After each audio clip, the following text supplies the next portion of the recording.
Hello everyone, Ghosh লাইফস্টাইলের আরও একটি নতুন ব্লগে তোমাদের সবাইকে স্বাগত। তো বন্ধুরা, আজকে না আমি সকাল থেকে উঠে স্নান পুজো কিছুই করতে পারছি না, কারণ না আমাদের এখানে সকাল থেকে আমি ঘুম থেকে ওঠার থেকেই দেখছি লোডশেডিং। আর বন্ধুরা, বাইরে না একটু রোদ্দুর উঠেছিল বলে আমি এমন একটা ভুল কাজ করেছি। ভুল বলবো না, আসলে অনেক কিছু কাচার ছিল। আর একভাবে এত বৃষ্টি হচ্ছে না বন্ধুরা, আমি না সেইভাবে রোজকার জামা কাপড় ছাড়া এক্সট্রা কিছুই কাচা হচ্ছে না। আর সোফার কভার টভার অনেক দিন হয়ে গেছে কাচা হয়নি, নোংরা হয়ে আছে। এছাড়াও আরো অনেক কিছু বেডশিটও ছিল। তো সেগুলো না আমি বন্ধুরা সকাল সকাল না আমি একদম খেয়াল করিনি যে লোডশেডিং আছে। আর আমি সব ভিজিয়ে দিয়েছি রোদ্দুর উঠেছে দেখে। তো সেই জামা কাপড়গুলো এত ভেজানো হয়ে গেছে, প্রায় 3 বালতিরও বেশি।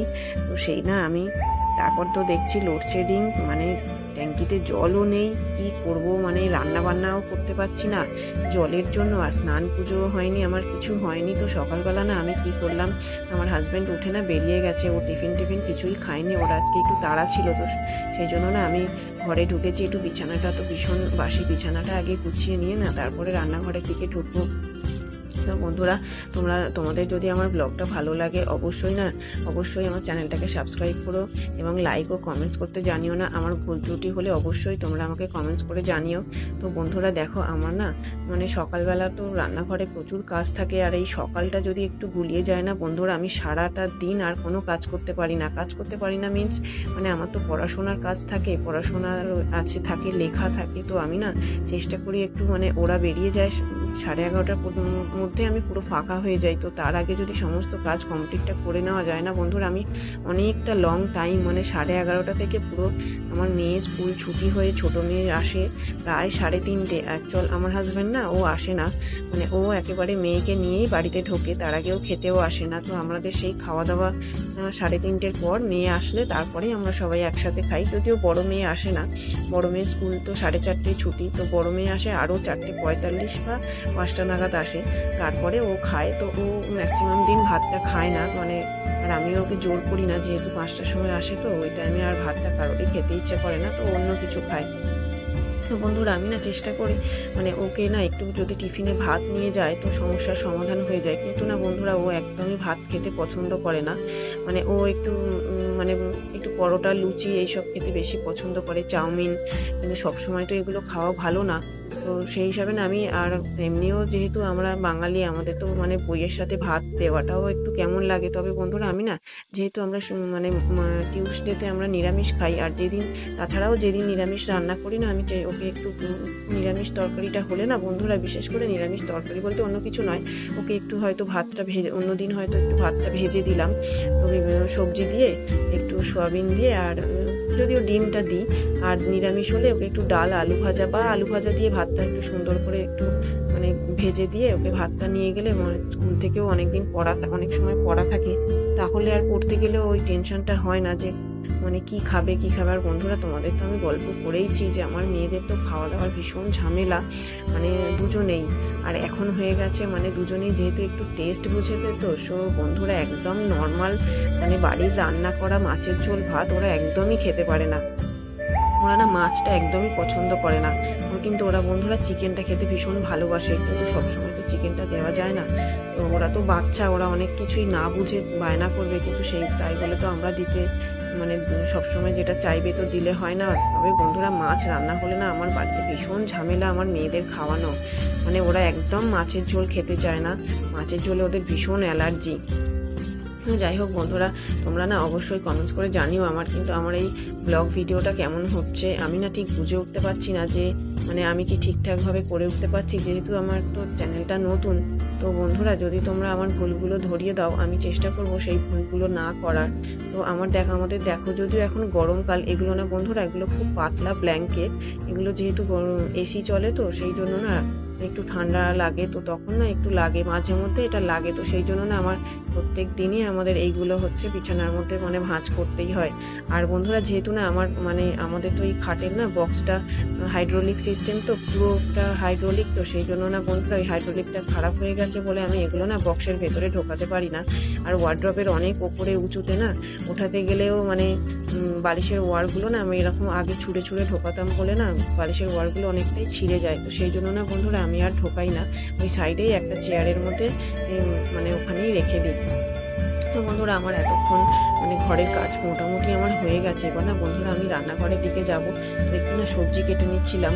আর হচ্ছে আমার হাজব্যান্ড না বন্ধুরা, তোমাদের তো গল্পই করেছি যে ও একদম পেঁপে পছন্দ করে না। তো যেহেতু অনেকদিন পেঁপে ছিল না বাড়িতে, তো ও নিজে থেকেই পেঁপে নিয়ে এসছে। তো পেঁপেটা না আমি মানে একটু সেদ্ধ দেবো বলে একটু মানে কেটে নিচ্ছিলাম যে ভাতের মধ্যে একটু দিয়ে দেবো।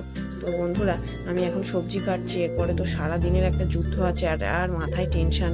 এখনো লোডশেডিং, এখনো কারেন্ট আসেনি, মানে কখন যে আমি কি করব, মানে আজকে আমার পুরো দিনটাই মানে নষ্ট হয়ে গেল বন্ধুরা। মানে আমি আজকে আর একদমই লিখতেও পারবো না, মানে আমার আর পড়াও হবে না। মানে যেহেতু আমার স্নান পুজো মানে অনেক জামা কাপড় ভেজানো, মানে কারেন্ট আসলে জল ওঠানো হবে, তারপর আমি মানে বাথরুমে ঢুকতে পারবো। তো তার আগে একটু সবজিটা কেটে নিয়ে তারপরে উঠে রান্নাটা করলে একটু ভালো হয়।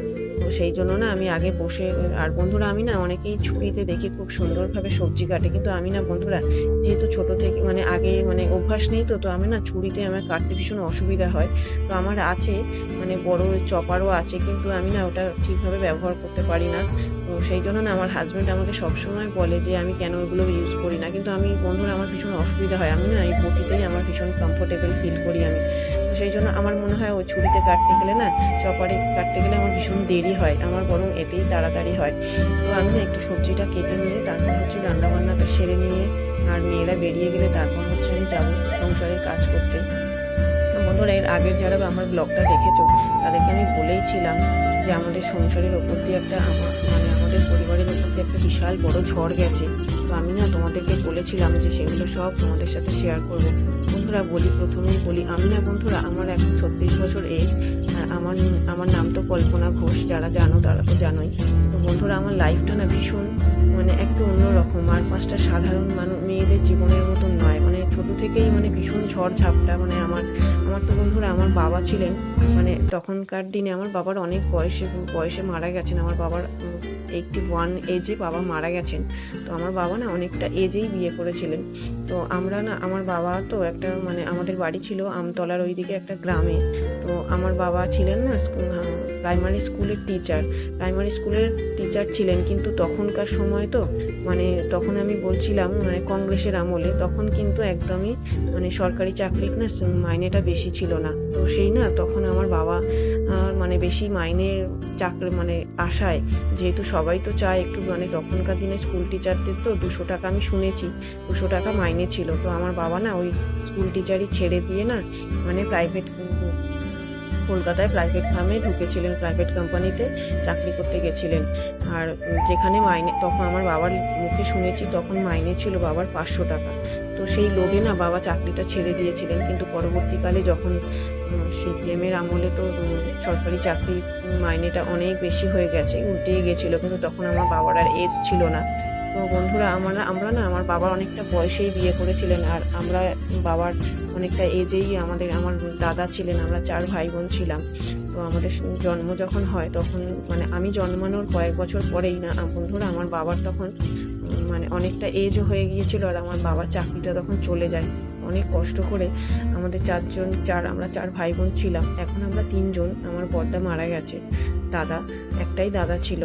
তো বন্ধুরা অনেক কষ্ট করে মানে আমি ছোটবেলায় মামার বাড়িতে থেকেছি, তারপরে আমি মাসির বাড়িতে থেকেছি, এইভাবে মানে বড় হয়েছি। ভীষণ মানে অনাদরে মানে ভালোবাসা পাইনি, এমন হয়েছে বন্ধুরা। মানে অনেক কষ্ট করে, সেই কষ্টের মানে কোনো শেষ নেই, এখন ভাবলে চোখ থেকে জল এসে যায় বন্ধুরা, সেইভাবে মানুষ হয়েছি। তো তারপরে না বন্ধুরা আমি যখন আমার হাজবেন্ডের সঙ্গে আমার আলাপ হয়, আমি তখন কলেজে পড়ি। আমার কলেজ ছিল মুরলীধর গার্লস কলেজ। তো বন্ধুরা আমি না আজকের না ব্লগটা মনে হচ্ছে প্রায় শেষের দিকে চলে এসেছে। তো বন্ধুরা দেখো আমি যে তোমাদের গল্প করছিলাম, আমার এই জামা কাপড়গুলো ভেজানো আছে, এগুলো সব কাচতে হবে। তো দেখো বন্ধুরা আমার না এই সোফার কভার টভার সব তুলেছি, আর বন্ধুরা বাকি গল্পটা না নেক্সট ব্লগে করবো। তো আজকে এই পর্যন্তই, দেখা হচ্ছে নেক্সট ব্লগে। টাটা, তোমরা সবাই ভালো থেকো, আর পারলে না আমার চ্যানেলটাকে সাবস্ক্রাইব করো, আর অবশ্যই নেক্সট গল্পটা শোনার জন্য সবাই কিন্তু আমার চ্যানেলটাকে সাবস্ক্রাইব করো। Tata, by.